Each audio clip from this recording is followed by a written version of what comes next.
கர்த்தருக்குள் மிகவும் பிரியமான சகோதர சகோதரிகளே, ஜாய் டிவியின் வழியாக இந்த அருமையான வீடியோ நிகழ்ச்சியில் உங்களை சந்திப்பதில் நான் பெருமகிழ்ச்சி அடைகிறேன். இன்றைய நாளிலே நாங்கள் உங்கள் மத்தியில் நான் பேச போகிற சப்ஜெக்ட் என்னென்னா வளமான வாழ்வு. போன 2 எபிசோட்லேயே நான் வளமான வாழ்வு பற்றி நிறைய சொல்லியிருக்கிறேன். அது உங்களுக்கு மிகவும் பிரயோஜனமாக இருக்கும். நாம் ஆலயத்துக்கு போகிறோம், ரட்சிக்கப்பட்டு இருக்கிறோம், நம்ம ஆலயத்திற்கு போகிறோம், வருகிறோம், வசனங்களை கேட்கிறோம். அது கேட்கிறதோடு இல்லாமல் அது எப்படி நம்முடைய வாழ்க்கையில் நம்ம செயல்படுத்துவது, தினந்தோறும் வேதத்தை வாசிக்கிறோம், அதை எப்படி அதை நாம் அதை நம்ம அப்ளை பண்ணுவது, அந்த வார்த்தையில் அப்ளை பண்ணுவது போன்ற பல காரியங்களையும் இந்த நாளிலே உங்கள் மத்தியிலே நான் சொல்லப் போகிறேன். ஹல்லேலூயா, ஆமேன். சரி, இன்றைய நாளில் முதல் 2 எபிசோடில் என்ன சொல்லியிருந்தேன்னா, நாம் தேவனுடைய பிள்ளைகளாக இருக்கிறோம். எனவே தேவனுடைய பிள்ளைகளாக இருப்பதனாலே நாம் அவருடைய சமூகத்தில் இருக்கிற பொழுது, அல்லது அவர் நம்மோடு கூட இருக்கிறார், எனவே நமக்கு எந்த குறைவும் இல்லை. நாம் பரிபூர்ணமாக ஆக்கப்பட்டவர்களாக நாம் ஒவ்வொருவரும் இருக்கிறோம். அது மட்டுமல்ல, நாம் இயேசு கிறிஸ்துவை நாம் ஏற்றுக்கொண்டதினாலே பரலோக ராஜ்யம் நமக்குள்ளே இருக்கிறது. இயேசு கிறிஸ்து நமக்குள்ளே இருக்கிறார். எனவே நாம் எந்த விதத்திலும் நாம் குறைவானவர்கள் அல்ல, நாம் அனைவரும் பரிபூர்ணமானவர்கள். எனவே இந்த பரிபூர்ணம் நமக்குள்ளே இருக்குது என்ற விசுவாசத்தோடு அவைகளை நாம் அறிக்கையிட்டு நாம் அதை ஒவ்வொன்றையும் நாம் பெற்றுக்கொள்ள வேண்டும். ஹல்லேலூயா, அதான் நம்ம செய்ய வேண்டிய காரியங்கள். இந்த நாளிலே நான் உங்களுக்கு விசுவாசம் பற்றி பேச போகிறேன். ஹல்லேலூயா, விசுவாசம். நான் சொன்ன 2 காரியங்கள் சொன்னேன். இனிமேல் அடுத்த காரியம் என்னென்னா விசுவாசம். உங்களுக்கு விசுவாசம் இருந்தால் தான் நான் போன எபிசோடில் சொன்ன வார்த்தைகள் உங்களுக்கு நன்றாக புரியும். அதை நீங்கள் அப்ளை பண்ண முடியும், அதை நீங்கள் பயன்படுத்த முடியும். அதனாலே உங்கள் வாழ்க்கையிலே பல பெரிய அற்புதங்களை பெற்றுக்கொள்ள முடியும். எனவே அந்த வார்த்தைகளை சொல்வதற்கு உங்களுக்கு விசுவாசம் வேண்டும். ஆம், எனக்குள்ளே இயேசு இருக்கிறார், நான் இயேசு கிறிஸ்துவை ஏற்றுக்கொண்டதனால் தேவனுடைய பிள்ளையாக இருக்கிறேன், எனவே சகலம் எனக்குள்ளாக இருக்கிறது என்று சொல்லி நீங்கள் என்ன செய்ய வேண்டும்? விசுவாசிக்க வேண்டும். விசுவாசிக்கும் பொழுது தான் நீங்கள் அதை என்ன செய்ய முடியும்? அதை நீங்கள் உங்கள் வாழ்க்கையில் திரும்பவுமாக நீங்கள் அறிக்கையிட்டு அதை சொல்ல முடியும்.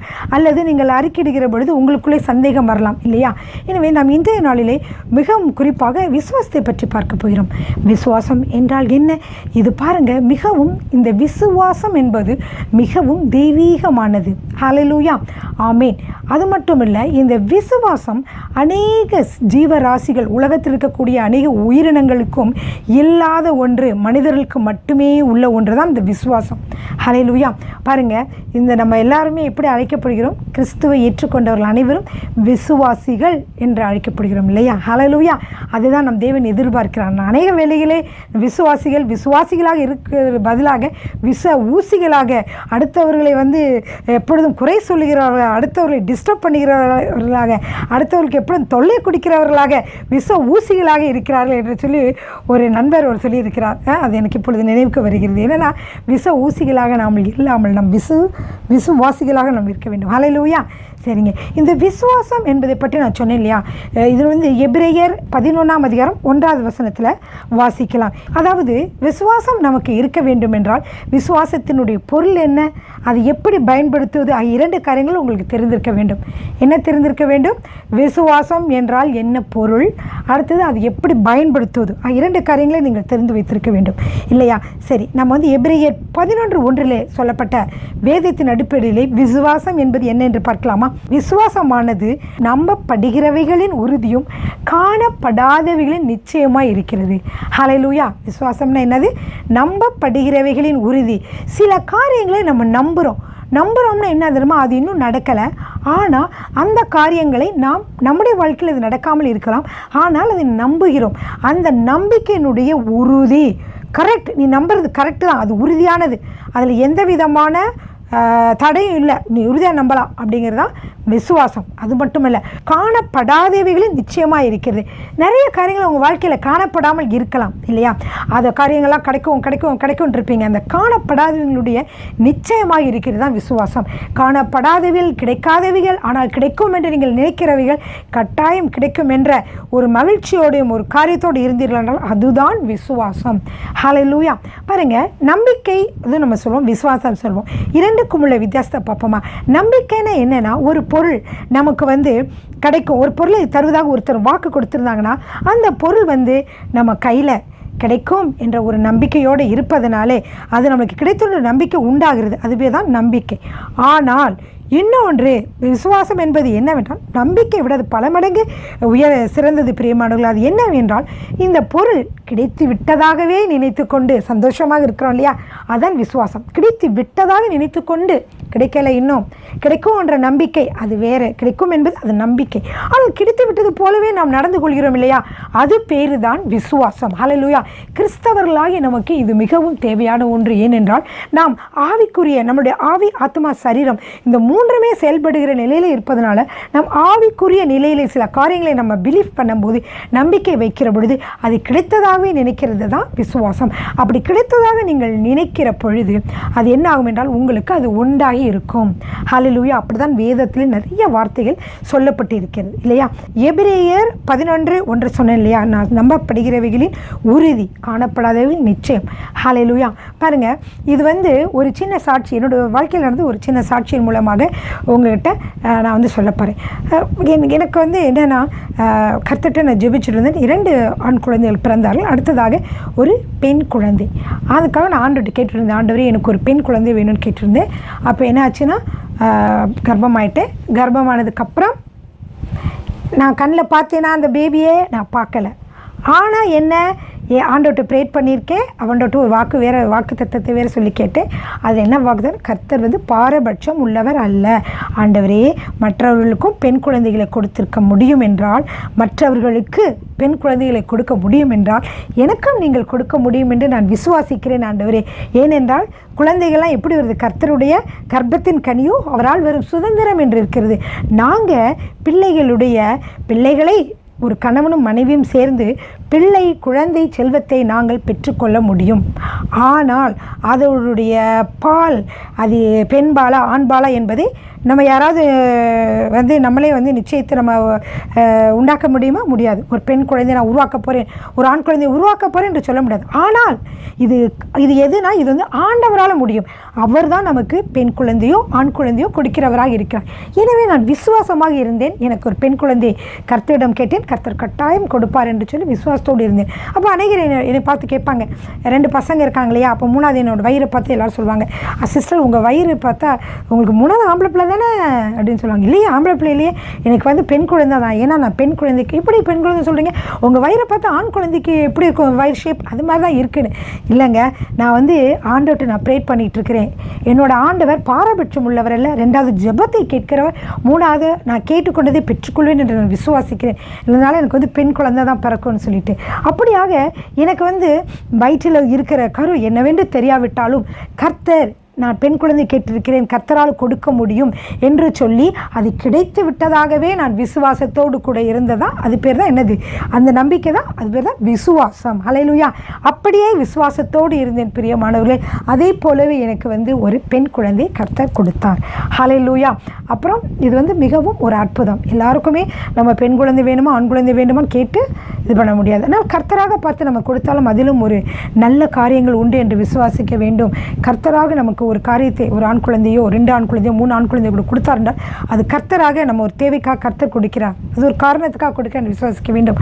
அதே நேரங்களிலே நீங்கள் கேட்டு உங்களுக்கு ஜெபத்தை கேட்டு கர்த்தர் கொடுப்பார். ஹல்லேலூயா. ஆமென். ஸ்தோத்திரம். சரிங்க, இந்த நாளிலே நான் உங்களுக்கு இந்த விசுவாசத்தை பற்றி நான் சொல்லிடுற பொழுது என்னென்னா, நேற்று சொன்ன வசனங்கள் தான் உங்கள்கிட்ட நான் திரும்பமாக நான் வலியுறுத்தி சொல்ல போகிறேன். எல்லாத்தையும் நீங்கள் விசுவாசத்தோடு கூட கர்த்தரிடம் நீங்கள் கேட்க வேண்டும். ஹல்லேலூயா. கலாத்தியர் 3:13. அன்பான சகோதர சகோதரிகளே, பாருங்கள், நம்ம இந்த வளமான வாழ்வை பெற்றுக்கொள்ள விசுவாசம் நமக்கு மிகவும் முக்கியம் என்று சொல்லி பார்த்தோம் இல்லையா. நான் வாசிக்க போகிறேன். என்னதுன்னா கலாத்தியர் 3:13. அப்போ உங்கள் வாழ்க்கையில் ஃபர்ஸ்ட்டு நிறைய காரியங்கள் உண்மை ஒன்று சொல்ல போகிறேன். முதல்ல சாபத்தை பற்றி சொல்ல போகிறேன். கர்த்தர் உங்கள் சாபங்கள் எல்லாம் மாற்றிருக்கிறார். ஹல்லேலூயா. அதை நீங்கள் வசனங்கள் இருக்கிற அந்த வசனத்தை வார்த்தையில் வாசிக்கிற பொழுது அதை நீங்கள் என்ன செய்ய முடியும், பெற்றுக்கொள்ள முடியும். ஹல்லேலூயா. எனவே விசுவாசம் என்பது மனித வாக்குகளில் தேவனுடைய வாக்குகளை வாக்கு தத்தங்களை நம்முடைய வாழ்க்கையில் சொந்தமாக்கி கொள்வதுதான். ஹல்லேலூயா. சரி, இப்போ முதலாவது நம்ம சாபத்தை பற்றி நான் சொல்ல போகிறோம். நம் வாழ்க்கையில் ஏற்படக்கூடிய பலவிதமான சாபங்களை கர்த்தராகிய இயேசு கிறிஸ்து முழுவதுமாக அகற்றிவிட்டு நம்மை ஆசீர்வாதமாக மாற்றியிருக்கிறார். ஹல்லேலூயா. இது இயேசு கிறிஸ்துவை நாம் ஏற்றுக்கொள்வதால் ஏற்பட்ட ஒரு அற்புதம் பிரியமானவர்களே. ஹல்லேலூயா. நான் வசனத்தை வாசிக்கிறேன். மரத்திலே தூக்கப்பட்ட எவனும் சபிக்கப்பட்டவன் என்று எழுதியிருக்கிறபடி கிறிஸ்து நமக்காக சாபமாகி நியாயப்பிரமாணத்தின் சாபத்திற்கு நம்மை நீங்களாக்கி மீட்டு கொண்டார். பிரியமானவர்களே, நான் சொல்கிற வசனங்களெல்லாம் எழுதி வையுங்கள். கிட்டத்தட்ட அந்த வசனங்களெல்லாம் மனப்பாடம் பண்ணுங்கள். அதை மனப்பாடம் பண்ணுகிற பொழுது அது என்ன செய்யலாம், நீங்கள் உங்களுடைய ஜெபங்களிலோ அல்லது விசுவாச அறிக்கையிலோ நீங்கள் பயன்படுத்தி கொள்ளலாம். இப்பொழுது நீங்கள் ஒரு காரியங்கள் நீங்கள் பார்க்குறீங்க, ஏன் இந்த வீட்டில் இந்த மாதிரி நடந்து கொண்டே இருக்கிறது, ஏன் என் பிள்ளைக்கு இப்படி நடந்து கொண்டே இருக்கிறது, அல்லது ஏன் இந்த காரியங்கள் தொடர்ச்சியாக ஏன் இப்படி ஒவ்வொரு மரணங்கள் நடந்து கொண்டிருக்கிறது, ஏன் அல்லது இந்த மாதிரி வாழ்க்கையிலே தவறுகள் நடந்து கொண்டே இருக்கிறது, ஏன் நான் ஒவ்வொருத்தவங்களும் எங்களுடைய பரம்பரையில் எடுக்கிற பிஸ்னஸ்லாம் நஷ்டமாகுது, இப்படி ஏதாவது உங்களுக்கு ஒரு சந்தேகம் ஏற்பட்டால் ஹல்லேலூயா, அது சாபமாக இருக்கும் என்று நீங்கள் நினைத்தீர்கள் என்றால் உடனே இந்த வசனத்தை சொல்லி நீங்கள் அறிக்கையிடலாம். என்ன சொல்லி அறிக்கையிட வேண்டும்? மரத்திலே தூக்கப்பட்ட எவனும் சபிக்கப்பட்டவன் என்று எழுதியிருக்கிறபடி கிறிஸ்து எனக்காக சாபமாகி நியாயப்பிரமாணத்தின் சாபத்திற்கு என்னை நீங்களாக்கி மீட்டு கொண்டார். நான் சொன்னேன் இல்லையா, பர்சனலைஸ் பண்ணி அப்படின்னா நமக்காக அந்த வார்த்தையை நம்முடைய பேரை போட்டு நம்முடையக்காக விசுவாச வார்த்தைகளாக விசுவாச அறிக்கையாக சொல்கிறது. எப்படி சொல்கிறது?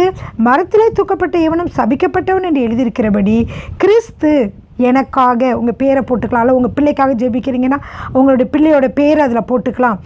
கிறிஸ்டிக்காக சாபமாகி நியாயப்பிரமாணத்தின் சாபத்திற்கு கிறிஸ்டியை நீங்களாக்கி மீட்டு கொண்டார். இப்படி உங்களுடைய பிள்ளைங்களே வச்சு நீங்கள் ஜெபிக்கலாம், உங்களுக்கு வச்சு ஜெபிக்கலாம். அப்பொழுது நீங்கள் விசுவாசமாக அறிக்கையிடுகிற இதுதான் உங்களுக்குள்ளே இருக்கிறதான ஆசீர்வாதத்தை நீங்கள் பெற்றுக்கொள்ள, சாபத்தை முறிக்கிற காரியங்களை பெற்றுக்கொள்ள உங்களுக்கு உதவி செய்கிறது. ஹல்லேலூயா, ஆமேன். அப்போது கிறிஸ்து என்ன செய்தார்? நம்முடைய சாபத்தை முறித்தார். இதை நம்ம விசுவாசிக்கிறோம். அடுத்ததாக பாருங்கள், அவர் நமக்கு ஆசீர்வாதங்களை வழங்கி இருக்கிறார். அது என்ன வசனம்? எபேசியர் 1:3. எபேசியர் 1:3. நம்முடைய கர்த்தராக இயேசு கிறிஸ்துவின் பிதாவாகிய தேவனுக்கு ஸ்தோத்திரம். அவர் கிறிஸ்துவுக்குள் உன்னதங்களிலே ஆவிக்குரிய சகல ஆசீர்வாதத்தினாலும் நம்மை ஆசீர்வதித்திருக்கிறார். அதை உங்களுக்காக நீங்கள் சொல்லுங்கள். நம்முடைய கர்த்தராக இயேசு கிறிஸ்துவின் பிதாவாகிய தேவனுக்கு ஸ்தோத்திரம். அவர் கிறிஸ்துவுக்குள் உன்னதங்களிலே ஆவிக்குரிய சகல ஆசீர்வாதத்தினாலும் என்னை ஆசீர்வதித்திருக்கிறார். ஹல்லேலூயா. சாத்தான் கேட்டு விக்க அறிக்கையிடுகிற பொழுது அவன் ஓடி போவான். பிரியமானவர்களே, சாத்தான் நம்முடைய வாழ்க்கையிலே கிரியை செய்வதற்கு அவன் என்ன செய்வானா, நம்முடைய வார்த்தைகளை ட்விஸ்ட் பண்ணி, அதாவது வார்த்தைகளை பயன்படுத்துவான், அது சிந்தனைகளை பயன்படுத்துவான், அல்லது செயல்களில் நம்மளை டிஸ்டர்ப் பண்ணுவான். ஸோ இந்த மாதிரி இருக்கும் பொழுது நீங்கள் விசுவாச வார்த்தைகளை சொல்லுகிற பொழுது அநேக நேரங்களில் நம்ம நெகட்டிவாக சொல்லுவோம், அதுக்கு பதிலாக பாசிட்டிவாக நீங்கள் சொல்லுகிற பொழுது அந்த காரியத்தை நீங்கள் பெற்றுக்கொள்கிறீர்கள். ஹல்லேலூயா. சாத்தான் தோற்று போனான். ஹல்லேலூயா, ஆமீன். ஸோ இதில் ஆசீர்வாதத்துக்குள்ள வசனம், இந்த மாதிரி அநேக வசனங்கள் இருக்கிறது. நான் சொல்கிற வசனங்கள் எல்லாவற்றையும் நீங்கள் குறித்து வைத்துக் கொள்ளுங்கள். அதுக்கு அடுத்ததாக நீங்கள் பார்த்தீங்கன்னா வறுமை. இந்த வறுமைக்கு என்ன வசனம்னா 2 கொரிந்தியர் 8:9. ஹல்லேலூயா. அதனால் அவர் உங்களுடைய வறுமையை மாற்றி ஐஸ்வர்யங்களாக மாற்றி இருப்பதாக வாக்கு பண்ணியிருக்கிறார். எனவே நம்ம அதை வாசிக்கலாமா? 2 கொரிந்தியர் 8:9. நம்முடைய கர்த்தராகிய இயேசு கிறிஸ்துவின் கிருபையை அறிந்திருக்கிறீர்களே, அவர் ஐஸ்வர்யம் உள்ளவராயிருந்தும் நீங்கள் அவருடைய தரித்திரத்தினாலே ஐஸ்வர்யவான்களாகும்படி உங்கள் நிமித்தம் தரித்திரரானாரே. ஹல்லேலூயா. நம்முடைய கர்த்தராகிய இயேசு கிறிஸ்துவின் கிருபையை அறிந்திருக்கிறேன், அவர் ஐஸ்வர்யம் உள்ளவராயிருந்தும் என்னை அவருடைய தரித்திரத்தினாலே ஐஸ்வர்யவானாகும்படி என் நிமித்தம் தரித்திரரானாரே. ஹல்லேலூயா. இப்படி நீங்கள் உங்களுக்காக சொல்லி மனப்பாடம் பண்ணி அறிக்கையிடுங்க. ஹல்லேலூயா. வியாதி நேரங்களிலும் கர்த்தர் உங்களை அவர் சகல விதமான வியாதிகளில் இருந்தும் உங்களை சுகமாகி விட்டதாக அவர் வாக்கு பண்ணியிருக்கிறார். அது எந்த வசனத்திலே? 1 பேதுரு 2:24. அதாவது அவருடைய தழும்புகளால் குணமானீர்கள். ஹல்லேலூயா. நம்ம என்ன செஞ்சிட்டோம்? குணமாகி விட்டோம். அப்போ குணமானேன். அப்போ என்ன சொல்லணும்? இயேசுவின், அதாவது அவருடைய தழும்புகளால் நான் சுகமானேன். இதுதான் நம்முடைய அறிக்கை. ஹல்லேலூயா.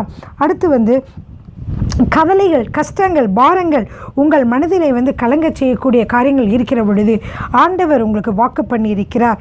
கவலைகள் எல்லாம் மாற்றி உன்னை மகிழ்ச்சியினாலே நிரப்புவேன் என்று. அது ஏசாயா 53:4 வசனத்திலே. மெய்யாகவே அவர் நம்முடைய பாடுகளை ஏற்றுக்கொண்டு நம்முடைய துக்கங்களை சுமந்தார். அல்லேலூயா. அவர் நம்முடைய பாடுகளை ஏற்றுக்கொண்டார், நம்முடைய துக்கங்களை சுமந்தார். இனிமே நம்ம துக்கப்பட அவசியம் இல்லை. அல்லேலூயா. 2 கொரிந்தியர் 1:20.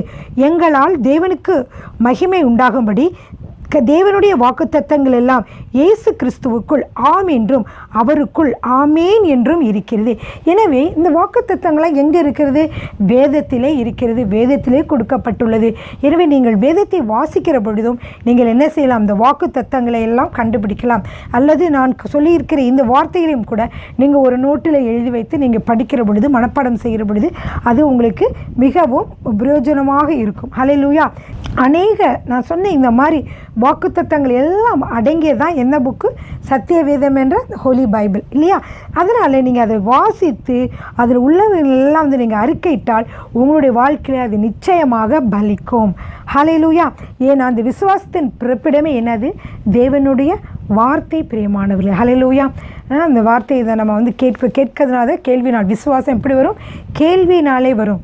கேள்வி கர்த்தருடைய வேத வசனத்திலிருந்து வரும் என்று பைபிளில் சொல்லப்பட்டிருக்கு. எனவே நாம் கர்த்தருடைய வார்த்தைகளை நாம் கேட்கிற பொழுதே நம்முடைய விசுவாசமானது தூண்டப்பட்டு விசுவாசமானது வளர்ச்சி அடைகிறது. ஹல்லேலூயா. சரிங்க, இப்போது நம்ம முன்னாடி நான் சொன்ன ஒவ்வொரு 2 எபிசோட்லேயும் சொன்ன காரியங்களில் இருக்கக்கூடிய முக்கியமான வசனங்களை நம்ம அறிக்கையிட போகிறோம். ஹல்லேலூயா. அப்போது கர்த்தர் என்ன செய்கிறார்? நம்ம சொல்லக்கூடிய வார்த்தைகளை நம்ம வாழ்க்கையிலே பலிக்க செய்கிறார் இல்லையா? அதை பற்றி பாருங்கள். ரோமர் 3:22 அது இயேசு கிறிஸ்துவை பற்றி விசுவாசத்தினாலே பலிக்கும் தேவ நீதியே விசுவாசிக்கிறவர்களுக்குள்ளும் எவர்கள் மேலும் அது பலிக்கும், வித்தியாசமே இல்லை. விசுவாசிக்கிற எவர்களுக்கும் அல்லது எவர்கள் மேலும் இது என்ன செய்யும்? அது பலிக்கும். எனவே இந்த வார்த்தைகள், வேதத்துள்ள வார்த்தைகள் உங்கள் வாழ்க்கையிலும் பலிக்கும். எப்போ பலிக்கும்? அது விசுவாசிக்கிற பொழுது. விசுவாசிக்கிறவர்கள் யாராக இருந்தாலும் அவர்களுக்கு அது பலிக்கும், வித்தியாசமே இல்லை என்று எங்கே போட்டிருக்கு? ரோமர் 3:22 நாம் வாசிக்கலாம். அதே மாதிரி ரோமர் 4:21-24 வரைக்கும் வாசிக்கிறேன். மிக முக்கியமான வசனம். இந்த வாக்குத்தத்தங்களாம் நம்ம வாழ்க்கையில் நிறைவேறும் என்று சொல்கிறோம் இல்லையா?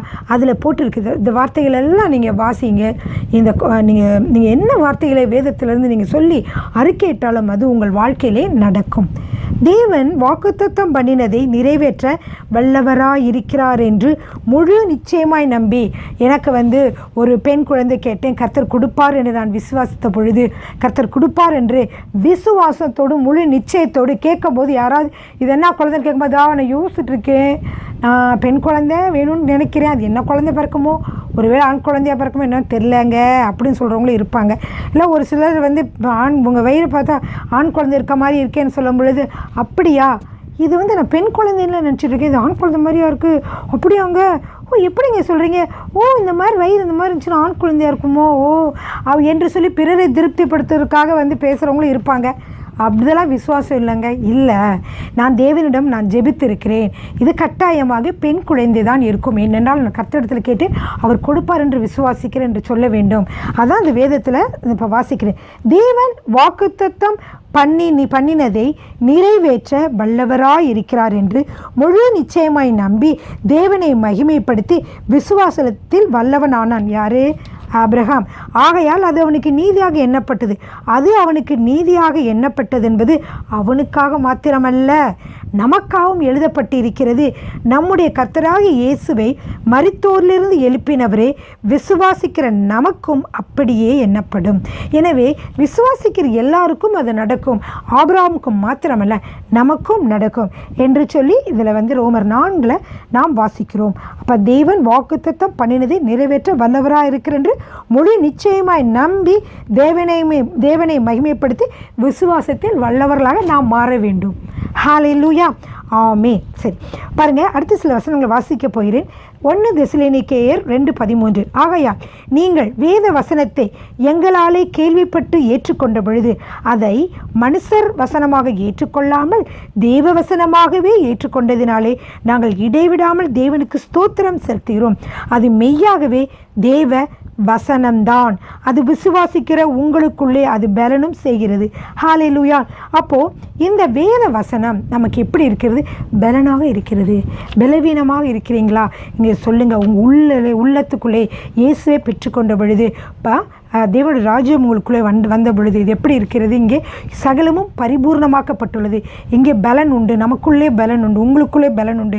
இன்னும் விசுவாசத்தோடு அதை பெற்றுக்கொள்ளுங்கள். ஹல்லேலூயா. இதான் அந்த 1 தெசலோனிக்கேயர் 2:13 காணப்படுகிறது. ஆகையால் நீங்கள் வேத வசனத்தை எங்களால் கேள்விப்பட்டு ஏற்றுக்கொண்ட பொழுது அதை மனுஷர் வசனமாக ஏற்றுக்கொள்ளாமல் தெய்வ வசனமாகவே ஏற்றுக்கொண்டதினாலே நாங்கள் இடைவிடாமல் தேவனுக்கு ஸ்தோத்திரம் செலுத்துகிறோம். அது மெய்யாகவே தேவ வசனம்தான். அது விசுவாசிக்கிற உங்களுக்குள்ளே அது பலனும் செய்கிறது. ஹல்லேலூயா. நான் முதல்ல சொன்னதை நான் திருப்பி ரிப்பீட் பண்ணுறேன். ஃபர்ஸ்ட் 2 எபிசோடில் சொன்னதை திருப்பி ரிப்பீட் பண்ண போகிறேன். என்னென்னா, ஃபர்ஸ்ட் என்ன சொன்னேன்? தேவனுடைய ராஜ்யம் உங்களுக்குள் இருக்கிறது. நீங்கள் முதலாவது இயேசு கிறிஸ்துனாலே நீங்கள் இயேசு கிறிஸ்து ஏற்றுக்கொண்ட பொழுது தேவனுடைய புத்திரர்களாக இருக்கிறீர்கள். தேவனுடைய புத்திரர்களாக இருக்கிற பொழுது தேவனுடைய ராஜ்யம் உங்களுக்குள்ளே வருகிறது. இயேசுவும் உங்களுக்குள்ளே இருக்கிறார். ஹல்லேலூயா. சரி, இப்போ தான் அந்த முதல் சொன்னேன் இல்லையா, தேவனுடைய ராஜ்யம் உங்களுக்குள்ளும் இருக்கிறது. அந்த வசனம் எங்கே இருக்கிறதுனா லூக்கா 17வது அதிகாரம் 21வது வசனம். இதோ தேவனுடைய ராஜ்யம் உங்களுக்குள் இருக்கிறது. ஆண்டவர் இயேசு சொல்கிறாரு, நீங்கள் அங்கே வந்திருக்கோம் இங்கே வந்திருக்கோம்னு நினைக்காதீங்க. அங்கே இருக்கும் இங்கே இருக்குன்ற மாதிரி பார்க்குற மாதிரி இருக்காது. அது ஆவிக்குரிய ஒரு ராஜ்யம் என்று சொல்லி இப்பொழுது கூட அது உங்களுக்குள்ளே வந்திருக்கிறது என்று சொல்லி அவர் சொல்லுகிறார். ஹல்லேலூயா. கொலோசியர் 1:27 பாருங்கள்.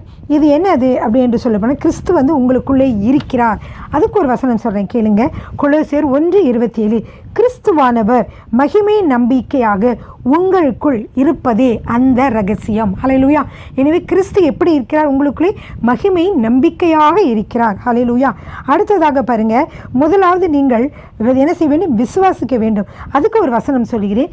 எபேசியர் 3:17 விசுவாசத்தினாலே கிறிஸ்து உங்கள் இருதயங்களில் வாசமாய் இருக்கவும் வேண்டிக் கொள்கிறேன் அப்படின்னு சொல்லி வசனப்படு. அப்போ விசுவாசத்தினால தான் என்ன ஆகுது? கிறிஸ்து உங்கள் இருதயங்களில் வாசமாய் இருக்கிறார். நீங்கள் விசுவாசிக்கிற பொழுது கிறிஸ்து உங்களுக்குள்ளே இருக்கிறார். ஹல்லேலூயா. அடுத்ததாக 1 கொரிந்தியர் 1:24 தேவனுடைய ராஜ்யமாகிய இயேசுவின் பரிபூர்ண தன்மைகள் நீங்கள் உணர வேண்டும். அல்லேலூயா. இயேசு உங்களுக்குள்ளே இருக்கும்போது என்ன சொல்லியிருக்கேன்? பரிபூர்ண தன்மை இருக்குன்னு சொல்லியிருக்கேன் இல்லையா? அதான் இந்த வசனம். என்ன வசனம்? 1 கொரிந்தியர் 1:24 ஆகிலும் யூதரானாலும் கிரேக்கரானாலும் எவர்கள் அழைக்கப்பட்டிருக்கிறார்களோ அவர்களுக்கு கிறிஸ்து தேவ பலனும் தேவ ஞானமுமாய் இருக்கிறார். எனவே இயேசு தேவ பலனாய் இருக்கிறார். ஹல்லேலூயா. ஆமேன். அது அப்புறம் பாருங்கள், எபேசியர் 3:19 பாருங்கள், உங்களுக்கு தேவையான சகல பரிபூரணமும் உங்களுக்குள்ளே நிறைந்திருக்கிறது. தேவனுடைய சகல பரிபூரணமும் உங்களுக்குள்ளே நிறைந்திருக்கிறது. வசனம் எபேசியர் 3:19 அறிவு கெட்டாத அந்த அன்பை அறிந்து கொள்ள வல்லவர்களாயும் தேவனுடைய சகல பரிபூர்ணத்தினாலும் நிறையப்படவும் அவர் தமது மகிமையினுடைய ஐஸ்வர்யத்தின்படியே உங்களுக்கு அனுக்கிரகம் பண்ண வேண்டும் என்று வேண்டிக் கொள்கிறேன். அப்போ என்ன செய்கிறது? அறிவு கெட்டாத அதை அறிந்து கொள்ள தேவனுடைய சகல பரிபூர்ணத்தினாலும் நிறையப்படவும் அறிவு கெட்டாத அந்த அன்பை அறிந்து கொள்ள சகல வல்லவர்களாகவும் தேவனுடைய சகல பரிபூர்ணத்தினாலும் நிறையப்படவும் அவர் தமது மகிமையினுடைய ஐஸ்வர்யத்தின்படியே உங்களுக்கு அனுக்கிரகம் பண்ணியிருக்கிறார். என்னது? தேவனுடைய பரிபூர்ணத்தினால் நிறையப்பட வேண்டும் என்று. 1 கொரிந்தியர் 1:31 அவரே தேவனே நமக்கு என்னவா இருக்கிறாரு? அவரே தேவனால் நமக்கு ஞானமும் நீதியும் பரிசுத்தமும் மீட்புமானார். ஹல்லேலூயா. ஆமீன். 1 கொரிந்தியர் 1:5 நீங்கள் இயேசு கிறிஸ்துவுக்குள்ளாய் எல்லா உபதேசத்திலும் எல்லா அறிவிலும் மற்ற எல்லாவற்றிலும் சம்பூர்ணம் உள்ளவர்களாக ஆக்கப்பட்டிருக்கிறபடியால் உங்களுக்கு வேண்டிய சமாதானம் சந்தோஷம் இந்த விசுவாசத்தினாலே நிரம்புகிறது. ஹல்லேலூயா. 1 கொரிந்தியர் 1:5 என்னது? நீங்கள் இயேசு கிறிஸ்துவுக்குள்ளாய் எல்லா உபதேசத்திலும் எல்லா அறிவிலும் மற்ற எல்லாவற்றிலும் சம்பூர்ணம் உள்ளவர்களாக ஆக்கப்பட்டிருக்கிறீர்கள். எத்தனை வசனங்களை வாசிக்கிறேன் இல்லையா? நீங்கள் இது வரைக்கும் நினச்சிருக்கீங்களா நீங்கள் சம்பூர்ணமாக்கப்பட்டவர்கள் பரிபூர்ணமாக்கப்பட்டவர்கள் நினச்சிருக்கீங்களா? இல்லை. இந்த வசனத்தெல்லாம் எடுத்து வாசிங்க. வேதத்தில் அவ்வளவு அருமையான பொக்கிஷங்கள் கொட்டி கொடுக்கப்பட்டிருக்கிறது நம்முடைய வாழ்க்கைக்கு தேவையானவைகள். ஹல்லேலூயா. ரோமர் 15:13 பாருங்க. உங்களுக்கு வேண்டிய சமாதானம் சந்தோஷம் இந்த விசுவாசத்தினாலே நிரம்புகிறது. ரோமர் 15:13 பரிசுத்த ஆவியின் பலத்தினாலே உங்களுக்கு நம்பிக்கை பெருகும்படிக்கு நம்பிக்கையின் தேவன் விசுவாசத்தினால் உண்டாகும் எல்லாவித சந்தோஷத்தினாலும் சமாதானத்தினாலும் உங்களை நிரப்புவாராக. ஹல்லேலூயா. நம்பிக்கை பெறுவதற்காக என்ன செய்கிறார் தேவன்? விசுவாசத்தினால் உண்டாகும் எல்லா சந்தோஷம் சமாதானம். அப்போ விசுவாசம் தான் உங்களுக்கு சமாதானம் சந்தோஷத்தை உண்டாக்குகிறது. ஹல்லேலூயா. அதுக்கடுத்ததாக பாருங்கள், நீங்கள் பரிபூர்ணமான நிறைவுள்ளவர்கள். கொலோசியர் 2:10. மேலும் சகல துரைத்தனங்களுக்கும் அதிகாரங்களுக்கும் தலைவராக இருக்கிற அவருக்குள் நீங்கள் பரிபூர்ணம் உள்ளவர்களாக இருக்கிறீர்கள். ஹல்லேலூயா. இந்த வசனத்தை நீங்கள் மனப்பாடம் பண்ணுங்க. அது மட்டும் இல்லை, இந்த வியாதி, வேதனை, அப்புறம் சாபம், கஷ்டம், நஷ்டங்கள், கவலைகள், போராட்டங்கள் எல்லாவற்றையும் வெற்றி பெறக்கூடிய கிறிஸ்துவானவர் உங்களுக்குள்ளே இருப்பதினாலே. ஹல்லேலூயா. கடைசியான வசனம் ரோமர் 8:37. இவை எல்லாவற்றிலேயும் நாம் நம்மில் அன்பு கூறுகிறவராலே முற்றும் ஜெயம் கொள்ளுகிறவர்களாய் இருக்கிறோமே. எப்படி இருக்கிறோம்? நான் எல்லாவற்றிலேயும் நான் என்னில் அன்பு கூறுகிறவராலே முற்றும் ஜெயம் கொள்ளுகிறவனாய் இருக்கிறேன். ஹல்லேலூயா. ரோமர் 8:30. இதெல்லாம் நீங்கள் என்ன செய்யுங்க? வசனமாக நீங்கள் வாசிங்க. எனவே நாம் எப்படிப்பட்டவர்கள்? முற்றுமுடிய ஜெயம் கொள்ளுகிறவர்களாக நாம் இருக்கிறோம். ஹல்லேலூயா. எனவே பாருங்கள், விசுவாசம் இருக்கிறது, ஆனால் கிரியை இல்லைன்னா முடியாது. அநேக நேரங்களிலே கிரியை இல்லாத விசுவாசம் செத்ததுன்னு பைபிளில் போட்டிருக்கு. ஆனால் எப்படி கிரியைகளோடு இருக்கிறது என்று நீங்கள் கேட்டிங்கன்னா, விசுவாசம் அறிக்கையிலே பயன்படுத்தணும். பாருங்கள், ஒரு நோய் வந்தால் நீங்கள் சொல்லணும், இயேசு என்னை குணமாக்கி இருக்கிறார், எனக்குள்ளே இயேசு இருக்கிறார், இந்த நோய்க்கு என் மீது அதிகாரம் கிடையாது, இந்த வியாதி என்னை சேதப்படுத்த முடியாது, இது வந்த விதமாகவே இது என்ன ஆகும்? இது மறைந்து போகும், இதை பற்றி, இந்த வியாதியை பற்றி நான் பிறரிடம் விஸ்தரிக்க தேவையில்லை, இதை குறித்து கவலைப்படவும் தேவையில்லை. இது எவ்வளவு பெரிய வியாதியாக இருந்தாலும் சரியே, அதை நான் யார் இதை பார்த்து என்ன சொன்னாலும் சரியே, நான் பயப்பட மாட்டேன். ஏனென்றால் நான் தேவனுடைய புத்திரன். நான் என்ன, அது எனக்குள்ளே தேவனுடைய ராஜ்யம் உள்ளே வந்திருக்கிறது, இயேசு கிறிஸ்து எனக்குள்ளே இருக்கிறார். ஹல்லேலூயா. இந்த மாதிரி நீங்கள் ஒவ்வொரு காரியத்துக்குமே நீங்கள் என்ன சொல்லணும்? இயேசு கிறிஸ்து ஐஸ்வர்ய சம்பன்னர், அவர் எனக்குள்ளே வாசமாயிருக்கிறார், அவரே என் தரித்திரத்தை போக்கியிருக்கிறார். எனவே நான் ஏழை அல்ல, நான் ஐஸ்வர்யவான்கள் ஆக்கப்பட்டிருக்கிறேன் என்று ஐஸ்வர்யவான் ஆக்கப்பட்டிருக்கிறேன். இப்படி நீங்கள் ஒவ்வொரு தரவும் நீங்கள் சொல்லணும். கடன் ஒரு மாயை. கடன் பிரச்சனை நமக்குள்ளே இருந்தாலும் கடன் உங்களுக்கு சொல்லுங்கள், இது கடன் பிரச்சனை என்பது ஒரு மாயை, இது இருக்கிறது நாளைக்கு இருக்காது, இதை தீர்ப்பதற்குரிய ஆற்றலை கர்த்தர் கொடுக்கிறார், இதை கேட்க நான் யாரிடம் போக வேண்டும், என்ன வேலை செய்ய வேண்டும், எதை செய்ய வேண்டும் என்று நான் கலங்க தேவையில்லை, எல்லாம் எனக்குள்ளே இருக்கிறது. நான் அமைதியாக கர்த்தரிடத்தில் ஜெபிக்கிற பொழுது கர்த்தர் எல்லா வழிகளையும் விசாலமாக திறப்பார். இப்படியே நீங்கள் செய்ய வேண்டும். ஒவ்வொரு நாளும் நீங்கள் அறிக்கையிட வேண்டும். எனவே இன்று நீங்கள் என்ன கற்றுக்கொண்டீர்கள்? விசுவாசிக்க வேண்டும். விசுவாசத்தோடு இந்த வார்த்தைகளை அறிக்கையிட வேண்டும். நான் சொன்ன எல்லா வார்த்தைகளையும் நீங்கள் அறிக்கையிடுங்கள்.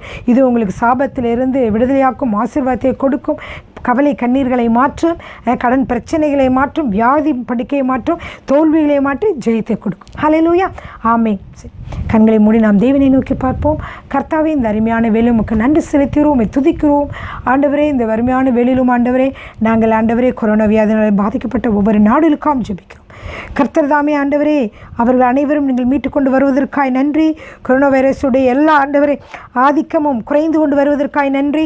மக்கள் விடுதலையாகி கொண்டிருப்பதற்காய் நன்றி. ஆண்டவரே, ஸ்தோத்திரம் ஸ்தோத்திரம். அதற்காக தடுப்பு மருந்துகள் எல்லாம் கண்டுபிடிக்கப்பட்டு கொண்டிருப்பதற்காய் நன்றி. ஆண்டவரே, உம்மை ஸ்தோத்தரிக்கிறோம், உம்மை துதிக்கிறோம், உம்முடைய கருத்தில் கொடுக்கிறோம். ஆண்டவர், ஒவ்வொரு நாடில் இருக்கிற எல்லா ஆண்டவரே பொருளாதார சீர்கேடுகளையும் கர்த்தர் ஆண்டவரை மாற்றுவீராக. ஆண்டவர், உம்முடைய பிள்ளைகளுக்கு வேண்டிய ஞானத்தை கொடுப்பீராக. இயேசு கிறிஸ்துவை ஏற்றுக்கொண்டவர்கள் ஆண்டவரே, அப்போ இயேசு கிறிஸ்து ஏற்றுக்கொண்டு ஞானஸ்நானம் எடுத்த ஒவ்வொருவருக்கும் ஆண்டவரே, அவர்கள் ஜெபிக்கிற பொழுது இந்த வேதத்தில் இருந்த வார்த்தைகளை ஆமேன் என்றும் செய்வேன் என்று சொன்னீரே. அப்படியே ஆண்டவர், உம்முடைய பிள்ளைகளை ஒவ்வொருவரையும் ஆண்டவரே நீர் ஆண்டவர் ஐஸ்வர்யவான்களாக மாற்றி ஆண்டவரே அவர்களை ஆண்டவர் மகிமைப்படுத்த போவதற்காக நன்றி, அவர்களை பயன்படுத்த போவதற்காக நன்றி. ஹல்லேலூயா. ஸ்தோத்திரம். இயேசு கிறிஸ்துவின் வல்லமையுள்ள நாமத்தில் பிதாவே, ஆமென்.